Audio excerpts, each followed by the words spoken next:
Yo tout le monde, c'est Ismaël, bienvenue à la chaîne Atawari. Aujourd'hui dans cette nouvelle vidéo, je vais parler d'un truc. C'est un truc. Depuis tout jeune j'ai eu des croyances par rapport à ça.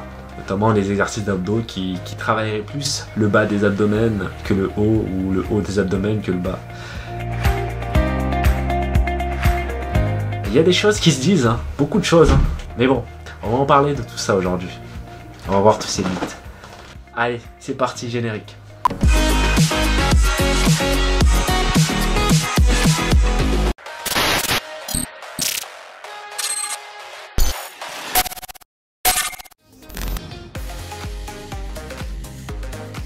Bonjour à tous, donc je me présente, Ismaël, pour ceux qui ne me connaissent pas, j'ai 23 ans et sur cette chaîne je partage des conseils de musculation pour du corps que je pratique, ça fait quand même 3 ans où j'ai fait du non-stop, mais ça faisait un moment que je faisais déjà ça. Donc on va parler des abdos, c'est le sujet de la vidéo d'aujourd'hui. Pourquoi on va parler des abdos? Parce que comme je vous ai dit, depuis tout jeune, j'ai entendu des choses qui se disaient par rapport aux abdos. Par exemple, pour des exercices d'élévation de jambes, ces exercices-là travailleraient beaucoup plus le bas de l'abdomen que le haut. Et il y aurait des exercices qui travailleraient plus le haut des abdos que le bas. Mais en soi, je crois pas trop à ces mythes. Donc si les gens vous disent ça, franchement pour moi, ils essayent de vous avoir. Je vais vous montrer pourquoi, je vais vous expliquer pourquoi. Qu'est-ce que c'est un muscle? Un muscle s'insère, il a deux insertions. Donc, une insertion au niveau de l'os et de l'autre aussi au niveau de l'os. C'est plus au niveau des articulations, souvent. Et alors, lorsqu'on fait une contraction musculaire excentrique, donc excentrique c'est quand on tend le muscle étendu, et une contraction concentrique, c'est quand le muscle, on essaie de le raccourcir. Et ces deux phénomènes qui s'enchaînent font ce qu'on appelle une contraction musculaire. Donc une fois qu'on a compris ça, mettons un peu maintenant une théorie à tout ça. Essayons d'expliquer ça scientifiquement ou biomécaniquement. Je sais même plus comment on pourrait appeler ça. Bref, revenons au mouton. Lorsqu'on va étirer, travailler les abdos et qu'on fait des élévations de jambes, pourquoi on a ce ressenti au niveau des abdomens?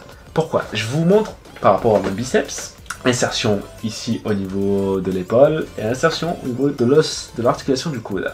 Quand je fais, vous voyez, je ne fais pas l'amplitude complète, donc je fais juste une petite amplitude ici. Pourquoi je prends cet exemple? Parce que là, on voit que le muscle bouge. Et par contre, j'ai un ressenti ici. Donc, est-ce que quand je fais des curls biceps, si je fais une petite amplitude, je travaille plus du bas, et quand je fais des élévations d'épaule, je travaille plus l'amplitude du haut du biceps. Est-ce que c'est cohérent? Non, c'est pas cohérent. Donc pour le biceps, quand on fait des relevés de jambes, je prends l'exemple de l'élastique, quand tu fais le relevé de jambes, c'est pas possible de travailler que d'un côté. Regardez, j'essaie d'isoler ça, je bouge pas en bas. C'est un peu mytho ça, non? Tu peux pas travailler qu'une seule partie de ton abdomen. C'est pas possible. C'est juste qu'en fait, quand tu vas faire ça, pour moi, l'abdomen travaille ensemble en fait. C'est un bloc. C'est un bloc musculaire qui bouge en fait. Tout est en synergie. Tu recrutes tout en fait.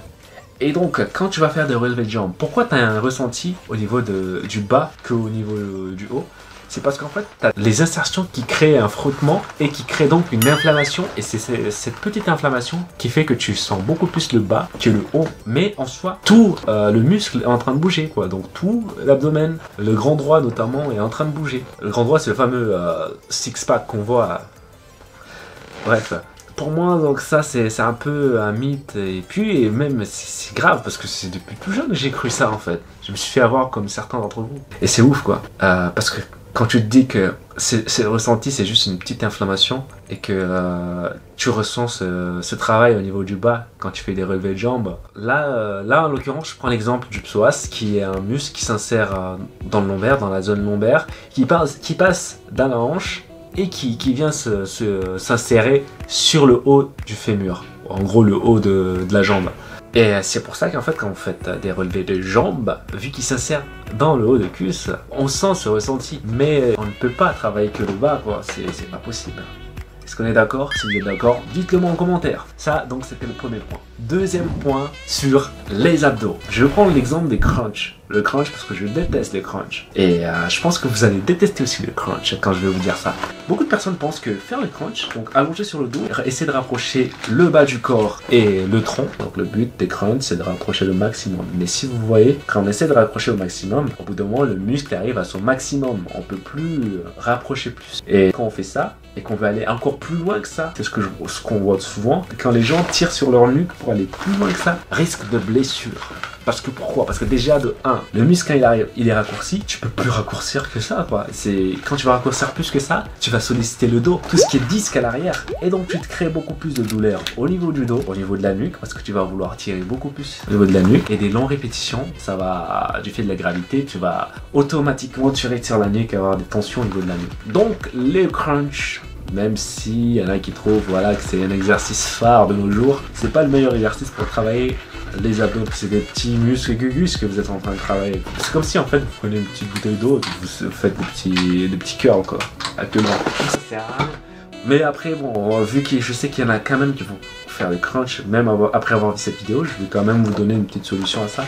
Qu'en fait les crunchs, rapprochez les insertions. Quand vous sentez que c'est le max, bah descendez. C'est-à-dire que si je me mets sur les côtés, ici les bras sur les tempes au côté ici, et vous montez juste, vous faites la flexion, et une fois que vous avez fait la flexion et que vous arrivez au maximum, essayez de garder un petit espace ici pour pas justement ramener le menton sur le haut du torse, parce que si vous faites ça, nuque, douleur cervicale, et le but c'est juste décoller le torse, l'épaule et redescendre. N'allez pas trop loin, ça sert à rien. Maintenant on peut passer au point numéro 3. Où je donne un petit peu la solution que je vous conseille et surtout ce que j'utilise beaucoup dans ma pratique du street workout. Oui, on va parler du gainage. Donc le gainage, il y a deux sortes de gainage. Le gainage le plus connu, le plus courant, c'est le gainage statique. Le gainage statique, en fait, c'est le gainage qu'on connaît tous sur le coude où vous vous mettez dans une position où vous essayez de rester le maximum que vous pouvez. Mais si vous faites ça, est-ce que ça s'appelle du gainage? Pour moi, ça s'appelle de l'endurance. Pourquoi? Je vais vous donner quelques avis perso. Quand je prends l'exemple du biceps, c'est pas vrai que j'aime bien le biceps, mais bon, c'est un bon exemple. Si je fais des curls biceps et que bon, au bout d'un moment, voilà, je garde un angle, voilà, je vais gagner de la force là.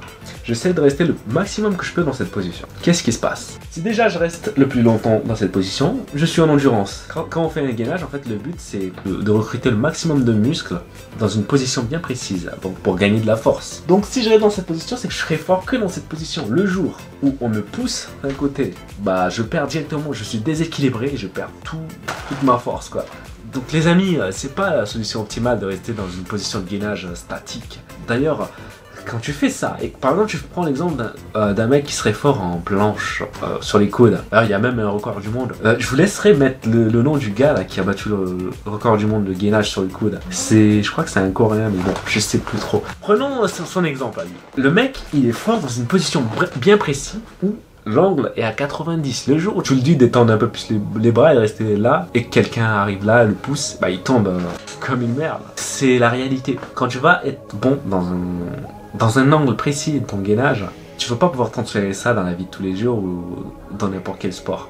C'est pour ça que moi je vais te conseiller le gainage dynamique, le gainage que j'utilise le plus. Pourquoi? Parce que quand tu vas utiliser ce gainage dynamique, il y a déjà deux facteurs qui interviennent et qui sont très importants dedans. Le facteur numéro 1, c'est la proprioception. La proprioception, c'est la capacité donc de se repérer un peu dans l'espace et donc de se rétablir. C'est quand, par exemple, quand tu fermes les yeux et que tu essaies de toucher ton nez, tu sais exactement où ça se trouve. Donc c'est un peu ça. Et quand on entend proprioception, on parle aussi d'équilibre. Du moment où tu veux te renforcer avec un gainage dynamique, la notion d'équilibre et de proprioception va être importante dans ce phase de gainage dynamique. Pourquoi? Parce qu'en fait, tu ne peux pas faire du gainage dynamique sans équilibre et sans proprioception. Tu peux pas faire de la proprioception sans équilibre. C'est les deux en fait, c'est comme le yin et le yang quoi, le jour et la nuit. Tu peux pas avoir un et sans l'autre, c'est pas possible. Pour que ça soit beaucoup plus parlant, je vais prendre l'équilibre contre le mur. Quand tu vas rester dans une position d'élévation d'épaule, l'élévation des omoplates, où tu as les bras tendus au-dessus de la tête contre un mur, tu vas rester dans cette position le maximum que tu peux.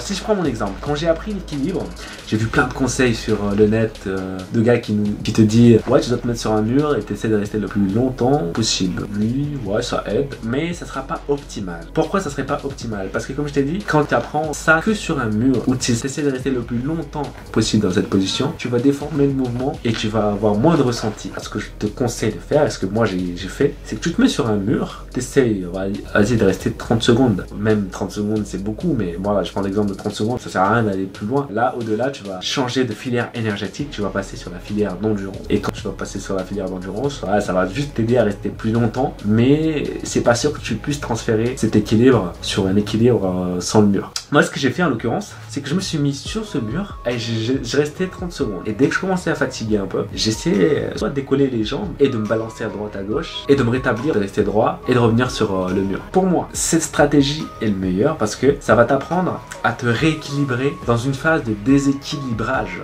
Donc, si on reprend l'exemple du mec qui a battu le record du monde, si une fois qu'il est bon, qu'il arrive à rester une minute dans cette position, pourquoi il doit rester encore dans cette position où il est déjà à l'aise? Est-ce que vous voyez l'idée là? Est-ce que vous croyez que ça serait bénéfique? Le corps humain a besoin d'être stimulé. Si tu restes dans la même position, il risque pas d'y avoir trop de changements, il va s'adapter. Et donc, le gars, je lui conseillerais plutôt de mettre ses coudes sur un Swiss ball, vous voyez des gros ballons de yoga. Donc, il met ses coudes dessus et il y a un de ses collègues qui devrait pousser. Comme ça, il essaie de se stabiliser, de rester bien droit, quoi, fixe. Et là, oui, ce gainage, voilà, ce gainage est plus transférable dans la vie de tous les jours, dans n'importe quel sport, quoi. Ce gainage dynamique. Ouais, donc pour moi, ce gainage il est primordial et je vous conseille même de mettre ça dans vos futurs entraînements et ça vous aidera vraiment parce que c'est vraiment un gainage qui est transférable et qui est fonctionnel, que tu peux transférer dans la vie de tous les jours. Voilà. Bref, voilà, on s'arrête sur ces 3 points parce que la vidéo risque d'être trop longue. Et donc, si ce genre de vidéo vous a plu, n'hésitez pas à me le dire dans les commentaires, comme je l'ai dit. Mettez, d'ailleurs, mettez le nom du gars, le champion du monde de gainage sur le coude. Je crois que c'est un Coréen dans le Guinness de record, mais j'ai oublié le nom. Il a fait 8 heures, un truc dans le genre, 8 heures de gainage de maintien. Tu mets ça, voilà, tu mets ça en commentaire, tu me poses tes questions, comme ça j'essaierai de faire une petite vidéo FAQ. Ça va, une petite foire aux questions où j'essaie de répondre à vos questions, tous vos commentaires. Ça n'a pas forcément un rapport avec ça, mais tu peux parler de n'importe quel autre sujet, quoi. Tu peux me poser des questions sur n'importe quel sujet en rapport avec voilà, la musculation au poids du corps, la musculation en elle-même, un programme, des trucs comme ça. J'essaie d'y répondre à tout ça. Ah mais en fait, si tu t'abonnes, n'oublie pas la petite cloche de notification. Parce que sinon, en fait, tu risques pas de voir mes vidéos, tu t'es abonné, mais tu risques pas de le voir parce que maintenant, c'est la nouvelle norme de YouTube. Il paraît que si tu le fais pas, tu n'auras jamais cette notification. Parce que si tu le coches pas, en fait, tu risques pas de voir les prochaines vidéos. J'ai des abonnés qui me posent des questions alors que j'ai fait des vidéos qui sont, mais ils voient jamais mes vidéos parce qu'ils cochent jamais ça, en fait. Donc ouais, tu fais ça, puis prenez soin de vous, prenez soin de votre famille. Bon confinement, continuez à faire du sport. Et puis on se retrouve du coup dans la prochaine vidéo. Ciao les amis. Salut.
N'oubliez pas non plus de vous abonner sur ma chaîne et peut-être qu'un jour, vous aussi deviendrez Atoar ou ami Nawawi.